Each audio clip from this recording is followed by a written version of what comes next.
প্রিয় ভাইজানেরা, পাতলা পায়খানা বাছুরের কেন হয়, পাতলা পায়খানার প্রাথমিক চিকিৎসাটা কি, এবং কোন ক্ষেত্রে কিরকম পাতলা পায়খানা হলে বাছুর রিক্সে চলে যায়, কোন ক্ষেত্রে অবহেলা না করে, সময় নষ্ট না করে, শেষ করে বাছুর গরুর 3টি মারাত্মক ধরনের রোগ হয়ে থাকে। একটি হলো লাম্পি ভাইরাস, আরেকটি হলো বাছুরের পাতলা পায়খানা, আরেকটি হলো বাছুরের নিউমোনিয়া। এই 3টি রোগেই বিশেষ করে বাছুর গরু মরে যাওয়ার সম্ভাবনাটা খুব বেশি থাকে।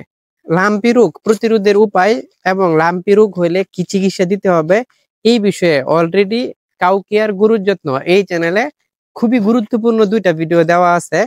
আজকে আলোচনা করব বাছুরের পাতলা পায়খানা নিয়ে। পাতলা পায়খানা করে অসংখ্য খামারি ভাইজানের, বিশেষ করে নবজাতক বাছুর মারা যাওয়ার ইতিহাস রয়েছে।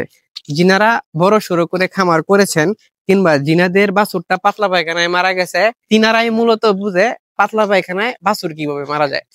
পাতলা পায়খানা করতে করতে বাছুর খাবার দাবার বন্ধ করে দেয়। যখন বাছুর খাওয়া বন্ধ করে দেয়, দুধ খাওয়া বন্ধ করে দেয়, সেই ক্ষেত্রে বাছুর ডিহাইড্রেশন হয়ে মারা যাওয়ার সম্ভাবনাটাই খুব বেশি থাকে। প্রিয় ভাইজানেরা, পাতলা পায়খানা বাছুর কেন করে এবং পাতলা পায়খানা থেকে বাছুরকে রক্ষা করার উপায় কি, এই বিষয়টাই আজকের ভিডিওতে তুলে ধরবো। আপনাদের সাথে আছি আমি রনি। বাছুর কেন পাতলা পায়খানা করে, এই বিষয়ে আমরা মোটামুটি সবাই জানি। পেটের সমস্যার কারণেই মূলত পাতলা পায়খানা করে। পেটের সমস্যাটা কেন হয় এটা অনেকেই জানি না। পেটের সমস্যাটা হয় ব্যাকটেরিয়া জনিত কারণে, আবার অনেক সময় অতিরিক্ত খাবার গ্রহণ করার কারণে কিংবা অখাদ্য খাওয়ার কারণে। কিছু কিছু বাছুর তাদের সামনে যেই খাবারই পড়ে সেই খাবারই খেয়ে ফেলে, কিছু কিছু বাছুর আবার মাটি খেয়ে ফেলে। যেই সব বাছুর গুলা এরকম কালো পাতলা পায়খানা করে, পায়খানাটা দেখতে একদম মোবিলের মতো দেখতে পাওয়া যায়, এই পায়খানাটা মাটি খাওয়ার জন্য হয়ে থাকে। আবার ব্যাকটেরিয়া জনিত সমস্যার কারণে হয়ে থাকে। ব্যাকটেরিয়া জনিত 2 ধরনের বাছুরের রোগ হয়ে থাকে, একটা হলো ইকোলাই আর একটি হলো সালমোনেলা। আপনাদের জানানোর জন্য রোগের নামগুলা বললাম। মূলত কিসের জন্য, কোন ব্যাকটেরিয়া সংক্রমণে আপনার বাছুরের রোগ হয়েছে, এইটা নিয়ে এত চিন্তা করার তেমন কিছু নাই। যদি আপনার বাছুরের পাতলা পায়খানা হয়, সেই ক্ষেত্রে গ্লুকোলাইট, ইলেক্ট্রোলাইট, ওআরএস এই টাইপের স্যালাইন দিবেন। যে কয়বার দিনে খাওয়াইতে পারেন, যদি 7 বার খাওয়াইতে পারেন 7 বার খাওয়াবেন, 8 বার খাওয়াইতে পারলে 8 বার খাওয়াবেন। সর্বনিম্ন 3 বার আপনারা আপনাদের বাছুরকে স্যালাইন দিতেই হবে। জরুরি একটা বিষয় আপনাদেরকে বলে দেই, স্যালাইন খাওয়ানোর ক্ষেত্রে অবশ্যই স্যালাইনের গায়ে যে গাইডলাইনটা লেখা থাকবে, কতটুক স্যালাইনের সাথে কতটুক পানি আপনারা অ্যাড করবেন, এটা একদম পারফেক্টলি করবেন।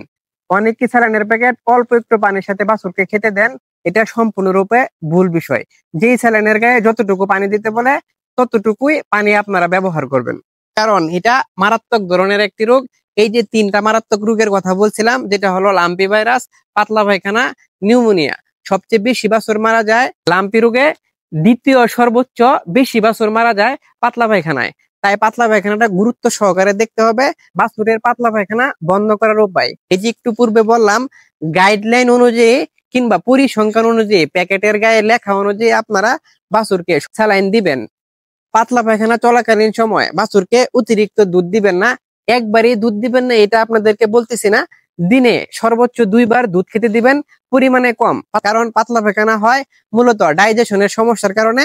সেই ক্ষেত্রে বাছুর যদি দুধ পরিমাণ মতো খায় কিংবা তার চেয়ে বেশি খায়, সেই ক্ষেত্রে পাতলা পায়খানা বন্ধ হওয়ার সম্ভাবনা কম থাকে। তাহলে ইনশাল্লাহ 1 থেকে 2 দিনের মধ্যে পাতলা পায়খানা সম্পূর্ণরূপে বন্ধ হয়ে যাবে। খুবই গুরুত্বপূর্ণ বিষয়, যদি 2 দিন পার হয়ে যায় বাছুরের পাতলা পায়খানা বন্ধ হচ্ছে না কিংবা পাতলা পায়খানার সাথে রক্ত দেখা যাচ্ছে, সেই ক্ষেত্রে অবশ্যই একজন অভিজ্ঞ ডাক্তারের সাথে সরাসরি যোগাযোগ করবেন। এই ক্ষেত্রে বাছুর রিস্কে থাকার সম্ভাবনাটাই খুব বেশি থাকে। তাই সরাসরি নিজে চিকিৎসা না দিয়ে একজন অভিজ্ঞ ডাক্তারের সাথে যোগাযোগ করবেন, ডাক্তারকে দিয়ে ট্রিটমেন্ট করাবেন।